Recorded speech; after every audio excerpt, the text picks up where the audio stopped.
The snow fell heavy and relentless on the Wyoming territory, a white curtain closing off the rest of the world. Each flake settled like a silent weight on the roof of the isolated cabin, burying the memories of warmer days. Jack Thorne stood at the frosted window, his breath clouding the glass. He was a man built of sharp angles and scar tissue, his reputation as a gunslinger having long preceded him into this valley. But the Colt peacemaker hanging on the back of his chair had remained cold for 2 years, ever since the fever took Clara. Now, Jax fought a different kind of war, one against the silence that filled the cabin and the loneliness that haunted his 7-year-old daughter, Lily. Lily sat on the rough-hewn rug near the hearth, stringing popcorn for the tree Jax had dragged in that morning. It was Christmas Eve. The air was thick with the scent of pine and wood smoke, but void of the joy that used to live here. "Papa, is the stagecoach coming?" Lily asked, her voice small. Jax's jaw tightened. "It's due, Lily. If the pass is open." He had answered the advertisement in a St. Louis paper 3 months ago. Widower seeks wife. Practical arrangement. Must be kind to children. He hadn't done it for love. Love was a luxury a retired gunfighter couldn't afford twice. He did it because Lily needed a mother, and the homestead needed hands that didn't instinctively curl into fists. "I hope she likes snow," Lily hummed, tying off a string. "And I hope she stays." Jack said nothing. He stared down the empty road, watching it vanish into the whiteout. He hoped for a woman who was sturdy, someone who could handle the harsh winters, and a man with blood on his ledger. A distant rumble broke the silence. The stagecoach emerged from the tree-line, a dark beetle crawling through the drifts. It slowed to a halt at his fence line. Jax pulled on his coat, the leather worn and stiff. "Stay here, Lily." He stepped out into the biting wind. The stagecoach driver, a man named Henderson who knew better than to make small talk with Jax Thorne, tossed a single, battered carpet bag onto the snow. Then the door opened.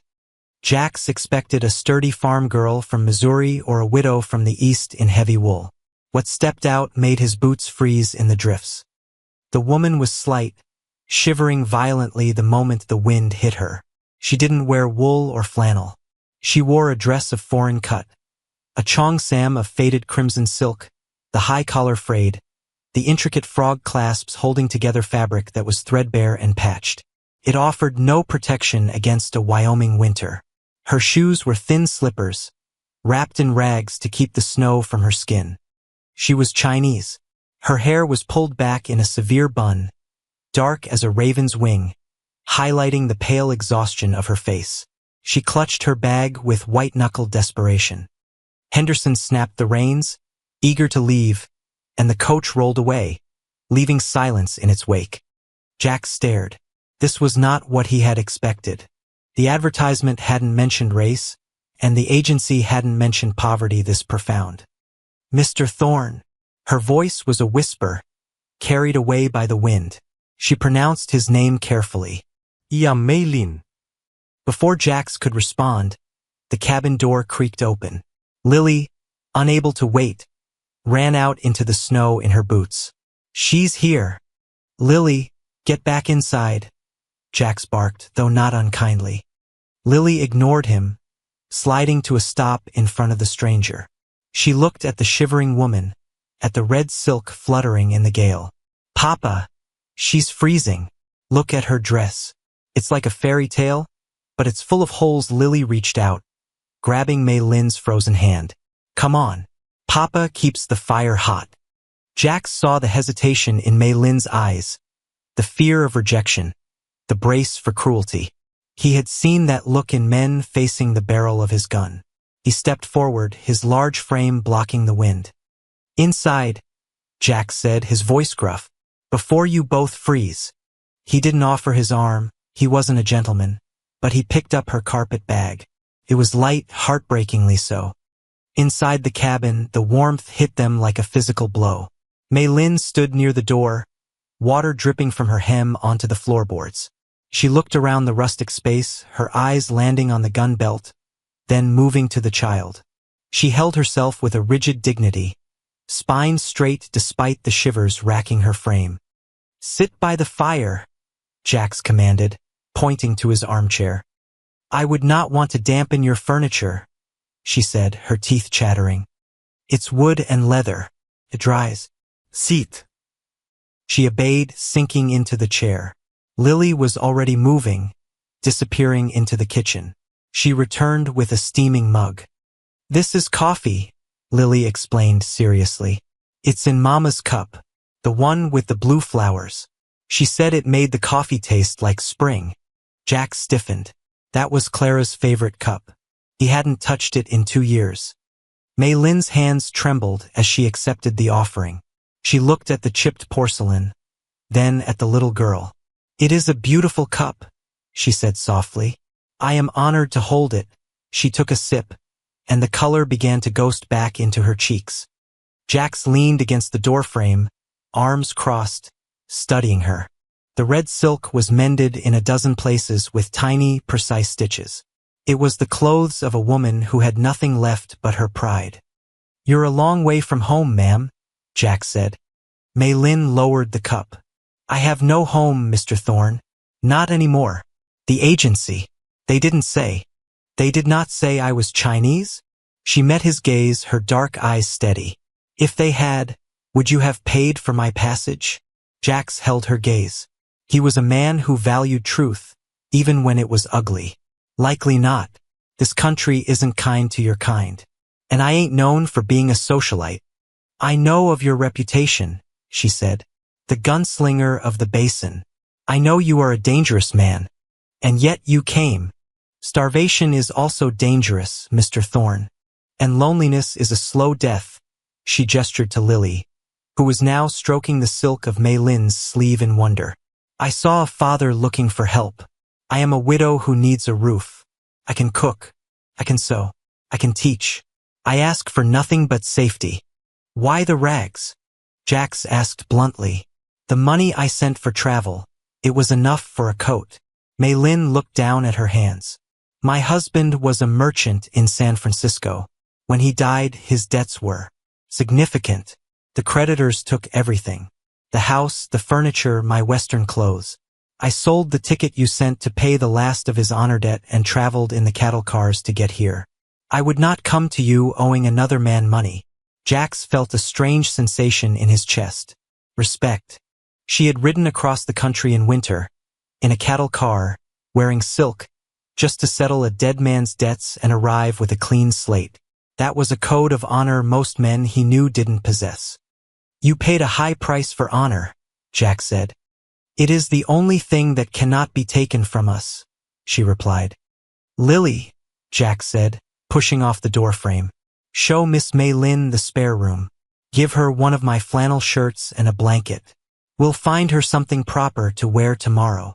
As Lily led the guest away, chattering about the Christmas tree, Jax looked at the puddle of melted snow where she had stood. He had expected a servant. He had received a survivor. The next few days fell into a rhythm that Jax hadn't anticipated. He expected an adjustment period, tears, perhaps complaints about the harsh conditions. Instead, Mei Lin moved through the cabin like a quiet storm of efficiency.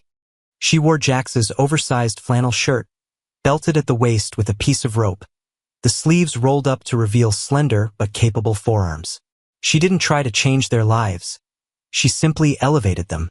The stew that night had spices Jax didn't recognize, coaxing flavor out of the dried venison. The chaotic pantry was reorganized. But it was her interaction with Lily that unsettled him most. Jax watched from the barn doorway as Mei Lin sat with Lily on the porch, wrapped in blankets. Mei Lin was teaching her how to cut paper into intricate shapes. In my culture, Mei Lin was saying, her voice melodic, we use red paper for luck, but newspaper will do. It looks like a snowflake that doesn't melt, Lily exclaimed, holding up a jagged cutout. It is an endless knot, Mei Lin corrected gently. It means long life and happiness. Papa needs happiness, Lily said, her voice dropping to a conspiratorial whisper. He's sad since Mama died. He cleans his guns when he's sad. Jack stepped back into the shadows of the barn. He looked at his hands, scarred and rough. He had forgotten how to be anything other than a protector. He provided food, he provided shelter, he provided safety. But happiness? That was a language he had forgotten how to speak. On Christmas morning, the world was buried in diamond dust. The sun broke over the peaks, blindingly bright. Lily was up before dawn, shaking Jax awake. Papa, Papa, it's Christmas. They went into the main room. Under the tree, wrapped in brown paper, were a few small things Jax had bought in town months ago. A new slate for school, a ribbon, a bag of peppermint sticks. But Lily ran to a small object resting on the mantel. It was a doll, sewn from the scraps of the red silk cheongsam and stuffed with dried moss. The face was embroidered with delicate thread, smiling. Miss Mei Lin made this, Lily gasped, hugging it to her chest.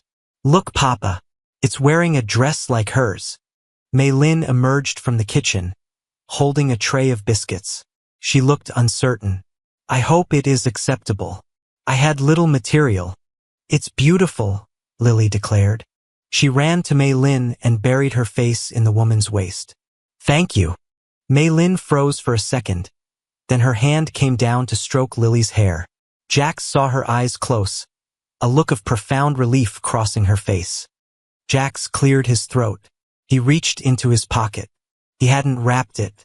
He walked over to the table and placed a small wooden carving there. It was a mockingbird, wings spread, caught in mid-flight. He had whittled it late at night in the barn over the last week. For you, Jax said to Mei Lin. She set the tray down. She picked up the wooden bird, running her thumb over the curve of the wing. You made this. Wood's free, Jax said gruffly. Figured you might like something that flies, since you've been grounded here. It is the most beautiful thing I have ever owned, she whispered. She looked at him, and for the first time her guard dropped completely. Thank you, Jax. The use of his first name hung in the air, intimate and startling. 2 days later, the supplies ran low. The storm had broken, leaving the roads passable. Jax hitched the horses to the wagon. I need to go to town, he announced. You both come. We need to get you boots and a proper coat. Mei Lin, she hesitated. I can make do with. No, Jax cut her off. You're part of this household now. You don't walk around in my old shirts. The ride to town was crisp. Lily sat between them, holding the red silk doll. When they pulled up to the general store, the boardwalk was crowded. The town of Oakhaven was small, and gossip moved faster than the wind. Jax helped Mei Lin down. She wore his heavy coat, which swallowed her frame, but beneath it, the tattered hem of the red dress was visible. As they walked toward the store, silence rippled through the crowd. Eyes turned. Jax Thorne was a man people usually avoided, but the sight of the Chinese woman at his side emboldened them. Mrs. Higgins, the banker's wife and the town's self-appointed moral compass, stepped out of the post office. She adjusted her bonnet, her eyes narrowing as they swept over Mei Lin. Well, Mrs. Higgins sniffed loudly to her companion. I heard the gunslinger got a mail-order bride, but I didn't think he'd stoop to importing heathens. And in such rags. It's indecent. Mei Lin stiffened, her chin lifting. She stared straight ahead, refusing to acknowledge the slight. Jax stopped. The wood of the boardwalk creaked under his boots. He turned slowly. The crowd went deadly quiet. Jax didn't reach for his gun. He didn't have to. The look in his eyes was lethal enough. You got something to say, Mrs. Higgins? His voice was a low rumble, like thunder in a canyon. Mrs. Higgins flushed. I was merely remarking on the appearance. It reflects poorly on the community, Mr. Thorne. A woman of no means and foreign extraction. This woman, Jax said, his voice carrying clearly down the street, traveled 3,000 miles in a cattle car in the dead of winter to honor a debt she didn't owe. She has more spine in her little finger than you have in your entire council of gossips.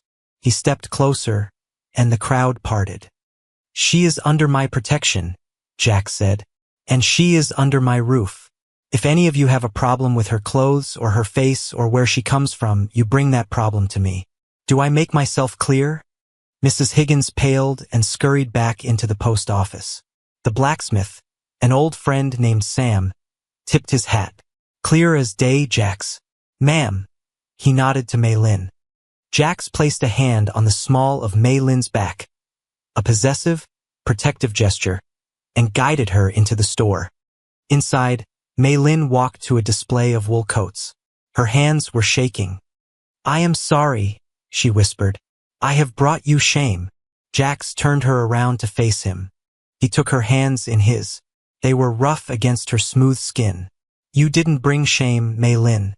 You brought the truth. They just don't like looking at it." He picked up a heavy, blue wool coat with a fur collar.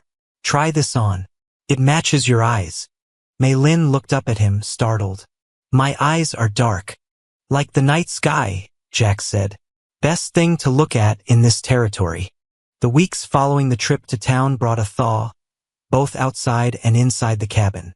The tension of strangers living together dissolved into the comfort of a family formed. Jax found himself coming in from the barn earlier, eager for the sound of Mei Lin's voice reading to Lily. But the ghost of the past still lingered. One evening, after Lily had gone to sleep, Jax found Mei Lin by the fire. She was mending his work gloves. "She calls you Mama sometimes," Jax said, standing by the mantel. "By accident." Mei Lin didn't look up. "I know." I correct her gently. I tell her I am Mei Lin. "I do not wish to replace Clara." "Clara is gone," Jax said. The words tasted like ash, but also like truth. "She's been gone a long time. Grief is a heavy coat," Mei Lin said softly. "It is hard to take off, even when the sun shines." "I'm tired of the cold, Mei Lin." She stopped stitching. She looked up at him, the firelight dancing in her dark eyes. "What are you saying, Jax?" Jax walked over to her. He knelt down, bringing himself to her eye level. He was a man of action, not words, so he spoke plainly. "I sent for a worker. I sent for help. But that ain't what I see when I look at you anymore." "What do you see?" "I see the woman who saved my daughter from silence. I see the woman who stood tall against a whole town. I see a woman I don't want to see leave." Mei Lin's breath hitched. "I am a poor widow, Jax. I have nothing to offer you but these hands. Your hands are enough. Your heart is enough." Jax reached into his pocket and pulled out a ring. It wasn't a diamond. It was a simple band of gold, one he had kept in his safety box. It wasn't Clara's ring, that was saved for Lily. This was his mother's. "I ain't a gentle man, Mei Lin. I come with a past and I come with a temper. But I swear to you, I will never let you go cold again. I will stand between you and the world until the day I die." Tears spilled over Mei Lin's lashes. She reached out and touched his scarred cheek. "You are not a cold man, Jax Thorne. You are the fire in the hearth. You are the shelter." "Will you stay?" he asked. "Not as a guest. As my wife." "Yes," she whispered. "I will stay." Spring arrived late in the territory, but when it did, it came with a vengeance. The snow melted into rushing creeks, and the gray world burst into green. On the porch of the cabin, 3 people sat watching the sunset. Lily was running in the tall grass, chasing a butterfly. Jax sat on the steps, cleaning his rifle, not out of necessity, but habit. Mei Lin sat beside him. She wore a simple dress of blue calico that she had sewn herself, but around her neck, she wore a scarf made from the salvaged red silk of her old cheongsam, a reminder of where she had come from. "Look," she said, pointing to the patch of earth near the steps. Pushing up through the thawing mud were tiny purple flowers, crocuses. "Clara planted those," Jax said, his voice steady. "Years ago." "They are resilient," Mei Lin said. "They survive the winter to bring beauty to the spring." Jax set the rifle down. He put his arm around his wife's shoulders, pulling her close. The gunslinger had found peace, not in the barrel of a gun, but in the quiet strength of a woman who had arrived in rags and taught him how to see the worth in the broken things. "Welcome home, Mei Lin," he murmured into her hair. She rested her head on his shoulder, watching the purple flowers sway in the gentle breeze. "I am home, Jax." I am home.